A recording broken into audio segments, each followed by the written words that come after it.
Why, hello. Have you ever wished that you could make your own Pokémon Region? Why, yes, Radical Soda. Yes, I have wanted to make my own Pokémon Region.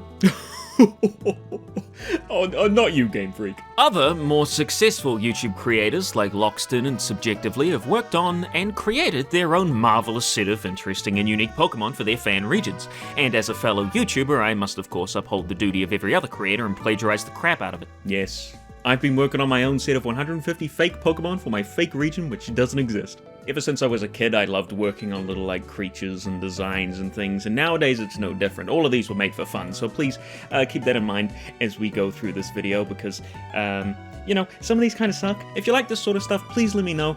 I'd love to expand on the kind of videos that I make. There's only so many, hours I can spend screaming away at a bastardized video game. Why don't we begin with the 3 starter Pokemon, Grass, Fire, and Water, as is customary with each new region, because God forbid we do something different. Now, before I began putting pen to tablet, I decided to think of the whole idea for my region I'm going to be making these designs for. So, as somebody would do when their country hasn't yet been picked for a Pokemon region, I picked the place where I'd live. Ah, Australia, land of crocodiles and kangaroos, home to the wallaby, a wonderfully warm place people think I must live because apparently New Zealand doesn't exist. Ah, New Zealand, now this is a fantastic place to live. 6 weeks in a row, this man shat in the Splash Planet pool. It's not funny. Hey! That's where I live. Now, New Zealand would be a great place for a real Pokemon region to be based off. We've got all sorts of beautiful, varied landscapes, which they would absolutely struggle to create in an actual Pokemon game because they get the budget of a sandwich. And we've got some incredible creatures for inspiration. And it really doesn't matter that 98% of them are birds, we've got the other 2% to work with, like fish.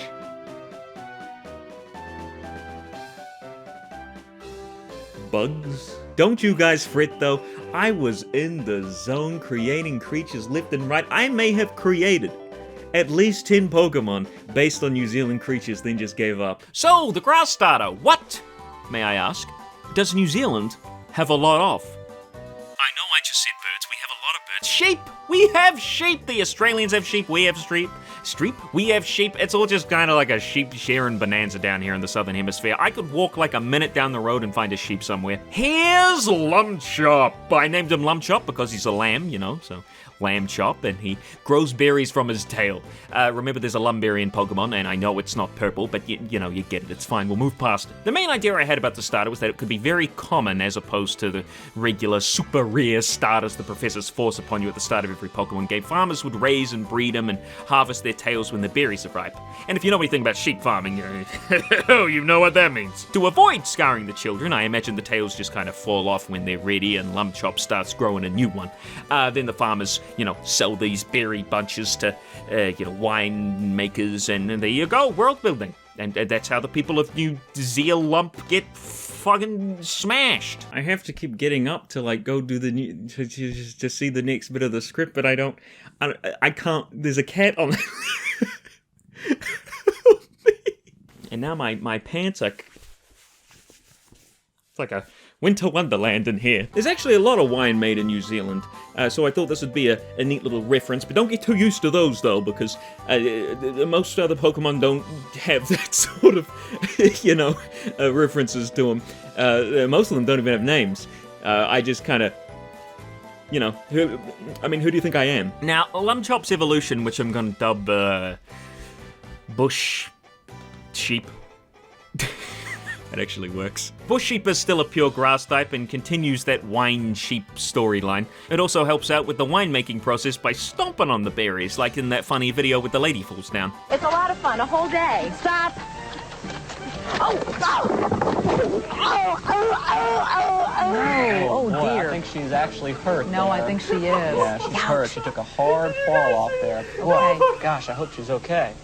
Okay, we're going to make sure she is. We'll try and check on her and get back to you as soon as we can. We'll be back right after this. Thanks to its bulk, I would imagine it's much more efficient than any singular person trying to stomp down grapes, or in this case, berries. Maybe not as efficient as, a machine, but I'd imagine in the New Zealandonian region there would be no, wine-stomping machines thanks to this Pokemon.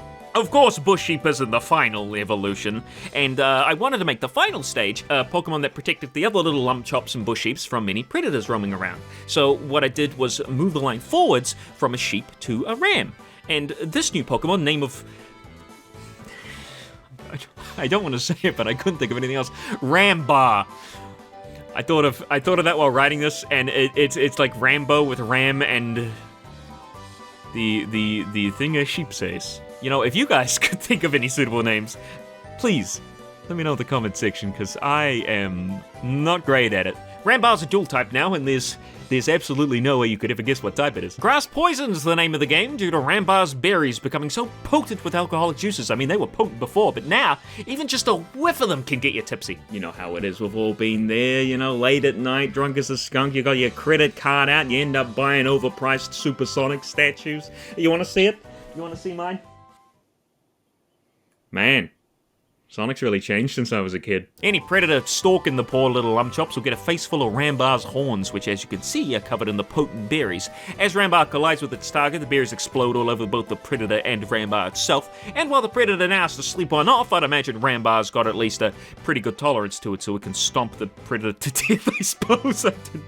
I didn't really think this through in like a Pokemon universe. I think it'd be neat to see like a signature move for Rambar, something along the lines of like a grass-type physical headbutt move, which has a high chance to confuse the opposing Pokemon, due to them getting crunk. I also just wanted to quickly note that the berries growing straight off the woody horns weren't placed there just because. I did actually reference a real tree in, I think it's the Amazon, which grows fruit right on the trunk and branches. I get that that's not New Zealand, but I thought it was pretty cool. Well, I hope you all enjoyed the video, and I'll see you all again real soon. Oh, hello there! Let's move on to the Fire-type starter, which this time is based on a native New Zealand creature. This time, a bird. It's called the Pukeko, which sounds like I just made that name up, but it's real. It's a Maori name. Or Maori, I think. Maori? Maori? I think Maori is like the white way to say it. Here's Pukeko. I hope you find him cute, and excuse the vast amounts of issues with the concept. To start with, I know there's already a chick starter. It's one of my favorites, and yeah, it's also a fire type, but let's be open and honest with each other. When has duplicating starter animals stopped the real Pokemon games? We got 2 turtle starters, we got 2 cat starters, 2 crocodile starters, and these ones just happen to be the same type. The other issue with the concept is Pukekos are generally swamp birds that hang around, swamps and water. And originally it was gonna be the water starter, but I thought of something more interesting for the theme later on, and now we have 2 fire chick starters, so there you go. Nothing too in-depth here of inspiration going on, really. For Pukeko, what you see is what you get, really. It's a cute little Pukeko chick still stuck in its egg with a little white flame on its head, because fire types do be fire types. I would imagine it uses the egg as insulation to keep its body hot and its long legs to stay off the cold ground. I mean, that makes sense to me, and because I made it, it's a fact now, so.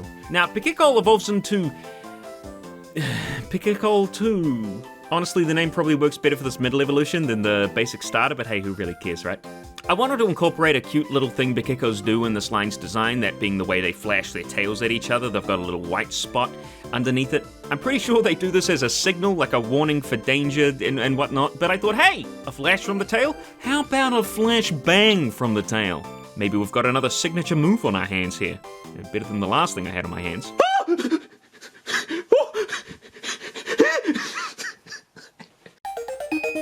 And with that, we have our second custom move, this time a special fire-type one that has a chance to lower the opponent's accuracy. Kind of like Leaf Tornado, I guess, except this one's a flashbang from a bird's butthole. I'll be honest, I'm not 100% happy with this set of Pokemon that I've made here. Just as a reminder, I'm just doing this for fun. Like, if I were to go back and do it again, I would change things, obviously, and maybe I will. But let's move on to a Pokemon that I am actually mostly happy with. Pukeko 2's evolution. Now, the Pukeko is a pretty unique bird, even for New Zealand, but there's actually another bird which looks quite similar, the Takahe. Now, the Takahe has a few big differences aesthetically, mainly being the addition of a green color, and it's also a little bigger, like more stocky is how I would describe it. Almost looks like a dinosaur. Unlike the Pukeko, they can't actually fly, much like a bunch of other native New Zealand birds. Not that Pukeko 1 and 2 can fly anyway, and they're pretty rare. I've only ever seen one from a distance at a wildlife sanctuary, but they're really, really neat, and I wanted to pay tribute to it by turning it into a Pokemon. What an honor, being featured in a Radical Soda video. I've got to blow up any day now. I got a billboard in New York and everything. Thanks for that, by the way. It's a really great picture. Here's Taka. Hey, that's hot. Obviously, what with it looking so much like a ferocious dinosaur, it's got the dual typing, fire, ground. Yeah, I wanted to incorporate the marshland or the swamps the Pikiko hang around in. Should it be dragon type? I thought moves like Stomping Tantrum would fit it, and I don't know. I thought the water starter suited the dragon type more, but hey, maybe this one should be fire dragon and that one water dark, but I'm getting ahead of myself. One thing you might notice about Takahei That's Hot and Rambar is that they're very animalistic. That's right, no freaking humanoids to be seen here. I am so sick of the starter Pokemon turning into creepy old men. Now, not to say that there's no humanoid Pokemon in my region here, there's a few, but starters? Nah, man, I ain't letting those sausage fingers anywhere near me. I'm not sure what sort of role Takahei That's Hot would play in an ecosystem per se, but I'd imagine it's sort of like a dominant predator, it's got that sort of thing going on. It's fairly large after all, going after worm and bug Pokemon, maybe Rattata and another little Pokemon we'll get to eventually. Either way, I hope you like them, and let's move on to the next Pokemon.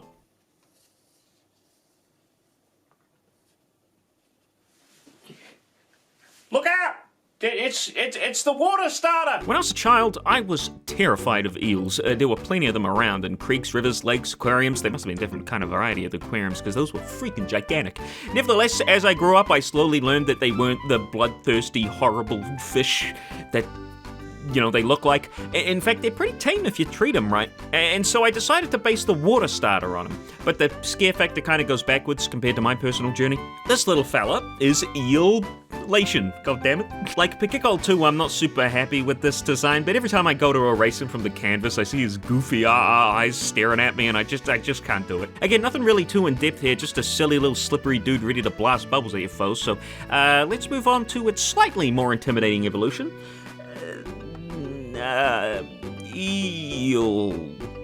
Eel. I suppose this guy's kind of like a Charmeleon compared to a Charmander. There's a little more detail, it gets a bit of an attitude change, but overall it's just kind of the same design, but bigger. I thought of the idea that he could stand on his tail to make himself seem larger to intimidate opponents, but then subjectively did that with that little lizard guy, and now I just look like a plagiarizing fool. Back before I decided to take this a little more seriously and thought of creating a full region, I had a different design for this Pokemon, which, as you can see, is just so disappointed in you. I don't know, would you pick a Pokemon that looked like this? Next up, final evolution. Scare-Eel. I'll be honest with you, even though I now know eels aren't the horrifying bloodsuckers I once thought they were, they are still pretty scary, right? And while I didn't want to make Scare-Eel super terrifying or anything, I wanted it to at least look dangerous, hence the huge jaws. Water Dragon type suited him, I thought, but now I'm thinking Water Dark type now, like, Stab, Crunch, etc. Maybe none of the starters should have the Dragon type, it's pretty strong, right? Scare-Eel uses its massive gaping maw to grab onto prey and shred it to pieces. It also uses its very slippery body to slide along the ground, and in doing so, creates a sort of mucousy trail behind it, which I would imagine to be very slippery. Maybe get some werehog cleats if you're considering training one of these. For its signature move, I kind of feel like taking inspiration from real life would be a good idea. Longfin eels have like these weird backwards facing teeth which help them grip on a prey better, so I was thinking like a physical dark type move that stops the opponent from escaping. Like Decidueye's signature move. It's the plagiarism lives on! Hey, how you doing? You enjoying the video so far? That's great. Please keep watching. You don't even have to be at your computer, Just leave it on in the background. I just need the watch time. My channel's kind of dying. In every Pokemon game, there is a Route 1, and in that Route 1, you'll usually find a somewhat weak early game Pokemon, usually based on a rodent or a bird or... Was that the bite? And my region is no different, unfortunately. I thought it might be fun to do like a spin on the, the thing we see over and over and over again with Route 1, but instead of doing that, I think I might have just accidentally kind of added to the pile. Let's start off with the regional bird. My favorite New Zealand bird is the fantail, and I just love these little guys, the way they look, the freaking fluffy ball with wings at a tail, their little chirps and squeaks, the way they're so inquisitive, they'll fly around you. They're great. And who would I be if I didn't make him into a Pokemon in my theoretical region? Well, I'd be the same person, but Here's Funtail, because he's fun. Look at those colors. Oh, he's having a ball. Well, not really. He kind of looks dead inside. Maybe I should change that. Funtail's a normal flying type, big freaking deal, we've all seen it before, but what you haven't seen is its ability, which allows it to change its normal typing into the same type as the move it uses. That's just fucking Protean. What am I doing? So imagine Protean, but this ability keeps Funtail's flying type as well. So, Ice Beam, turns it into an ice flying type, or you could use a flying type move and it'll become the super rare flying type. The legend to all fighting types across the nation, an absolute joke to a chilly breeze. Funtail, of course, has an evolution, which I have not named, but do have 2 designs for. One of which is the real design, and the other which I redid because, well, I mean, look at it. Lay off the cheeseburgers, you fat bastard. I wanted to keep the design cute while still making it feel like an evolution. I think this meets the criteria just fine. Next up, I suppose, is the little critter scrambling around Route 1. I went for a bit of a pest here. Well, bit of a pest is an understatement. It's sort of the pest here in New Zealand. The stoat. Or the weasel. Fang the sniper. These things are cute as hell, but they tend to snack on the native birds and their eggs, which, wow, guess what? It's not really a good thing. New Zealand never really had any native mammals other than bats and sea lions. Didn't have any real predators at all. Not really. No, not like this. Well, we had hawks and fowl. Stoat! Shifty little guy, ain't he? I get that this is a really basic design, probably even more than Rattata, which is kind of the most basic design of basic Pokemon. And that's kind of why I'm just going to brush over him a little and onto his evolution, which becomes long. Like my penis. Have you ever wanted a long-ass normal-type Stoat Weasel that learns moves like Wrap and Coil in your Pokemon game? Well, then too bad, because this ain't that. Oh, actually, yes it is. As a kid, my family and I often went to a place called St. Arnaud in New Zealand for a few days in the school holidays. It's a great little place, beautiful Lake Rotowedi, Mount Robert is there. But there's also a lot of stoats and weasels. So often you'll see little boxes along the path made to absolutely obliterate the bastards. And there was also a little museum all about the history of St. Arnaud and other fun facts about it. Like the fun fact that if you open up a log prop, you'll be greeted by a realistic stuffed weasel in the middle of killing the ever-loving crap out of a native bird. Want to scar your children? Come to St. Arnaud. You know what? After all that reminiscing, I feel like maybe I didn't quite hit the bar with these designs, and why don't we put them in the, the rework list for later? I know what you're probably thinking is like, why didn't you just redesign them before you finished up the video? But the answer to that is because I'm not insane, and if I tried to rework every Pokemon I was even slightly unhappy with, I would still be sitting at my computer 10 years from now. Now let's move on to something a little different. I can only guess that you, as a viewer, might like Pokemon.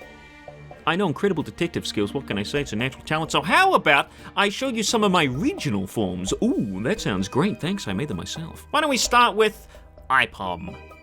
Apom? Hang on a minute, that's just a shiny Ipom. Actually, no, it's not. It's in fact my brand new regional variant for Ipom because I didn't learn the shiny colors before I made this video. Shut up. There's no real New Zealand equivalent or inspiration for this Pokemon. I just wanted to do a regional Ipom line. Anyway, there's nothing really too different about it other than the color, so let's move on to Ambipom, huh?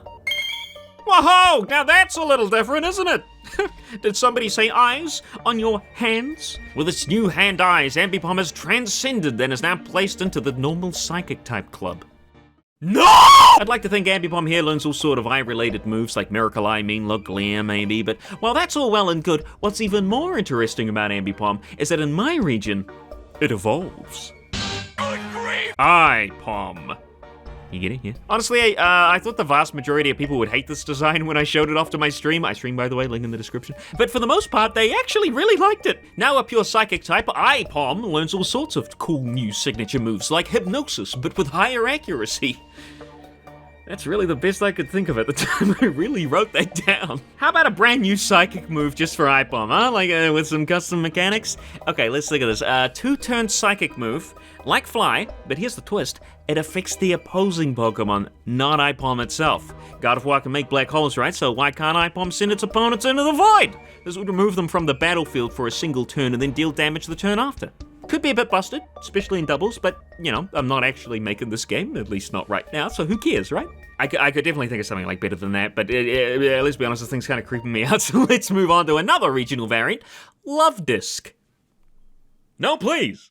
Hold your applause. I really think Love Disc got the shortest possible end of the stick in almost every way. It's incredibly weak, it's not really got many good moves, no evolution. I'm looking at you, Mola, you stupid bitch. So why not beef this little fishy up and do something special, huh? Hence the new Love Disc evolution, which I will dub the Love Disc Evolution. It's kind of gross. I wanted to break its heart, if you catch my drift, and by doing so, created Mawile 2.0. But unlike Mawile, this Pokemon doesn't use its large jaws for hunting, rather it uses them to protect the smaller love disc in its school. They swim inside and it clamps shut, protecting them from predators, like, I don't know, Carvana, which I now realize does not have a variant in this region. Now that I actually have to think about the roles in the ecosystems, it's all falling apart. Originally, this evolution looked a lot different. I even had a fun name for it, LGB Trout, but alas, I thought the design was kind of shit, so I moved on and made something more Love Disc-like. Honestly, I think this one also needs a few tweaks in the design department, along with maybe a new predator to introduce, so it's protecting its brethren for an actual reason, you know? So we'll add that to the list, I guess. Let's move on to something else. How about we head back to Route 1? No, you can't make me! I don't want to go back! Bug. The hoo-hoo grub is an insect in New Zealand known for tasting like peanut butter. I'm gonna be honest, I don't think it looks like it tastes like peanut butter. Either way, I don't think hoo-hoo grubs are particularly fond of this notion and would rather be left out of the try not to vomit after I ate a very large maggot challenges, and hence I've dubbed this little guy Boo-hoo, because he's crying. Boo-hoo fills the same role as Pokemon like Caterpie or Wurmple, meaning it evolves very early into its pupa stage, that being this. Kinda gross looking, I get it. Oh, I should have actually made the Boo-hoo line based on peanut butter. I can make like a hella tasty little bug, and he's like, no, don't eat me, I'm not tasty, I don't taste like peanut butter. But he does. This pupa middle stage then quickly evolves into the final evolution, a bug ghost type hoo-hoo beetle.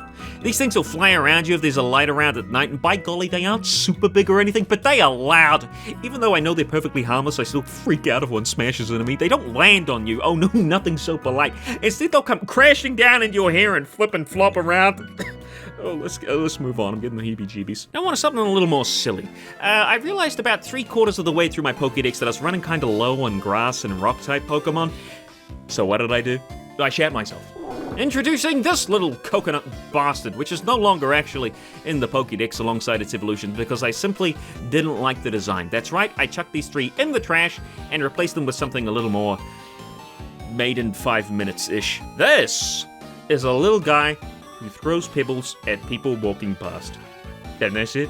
I freaking love him. I get it, he doesn't really look all that much like a Pokemon and there's no inspiration here, but damn it, man, just look at him. And look at his evolution! 4 arms for more pebble throwing action. Mushrooms on him head.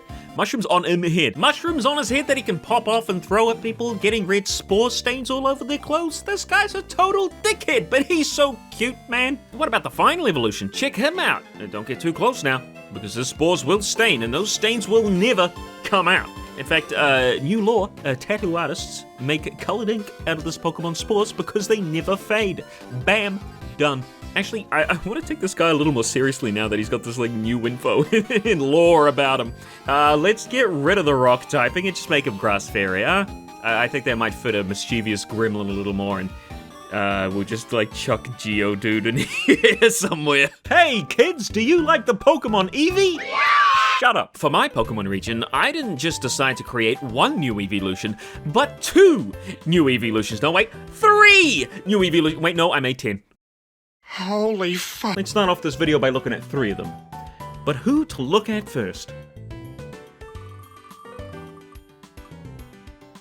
Poison. Now, I don't actually know if evolutions would fly in this day and age, what with all the regular ones looking so uniform, even Sylveon. But hey, remember this is my region, and my region has weird-looking evolutions. So here's Goopion, Guckion, Nauseon. I really wanted to make each and every new evolution look unique because, I mean, let's be honest, everybody's made their own Fakemon evolutions. Not much to say about this one. It's based on being ill.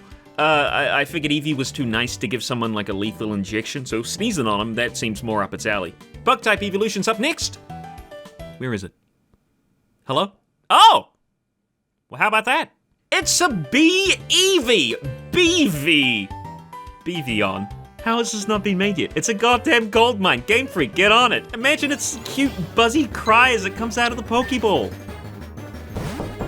Let's finish up our 3rd and final evolution of the video with Serpion, Dragonion, Drakion, Chineseon, because it kind of looks like a Chinese dragon. This one also originally had a different design. It was okay, but I wasn't really happy with it. It looks more like an evolution, but like, with this new design, I can say it looks much better overall, but you know, as I said, probably looks kind of out of place next to the others. I'd also imagine it to be one of the largest evolutions, so that doesn't really help. Now, why don't we end things off by looking at one last set of Pokemon, that being my regional variant line for Pikachu. Now, I know what you're thinking. What the hell is a Pikachu? So, does anybody else remember how Nintendo of America wanted Pikachu to be redesigned as a tiger woman with huge breasts? Just me then? Here you can see Pichu looking a little bit different, mainly just the cheeks, and that's fine. But once it evolves, yep, here's Pikachu.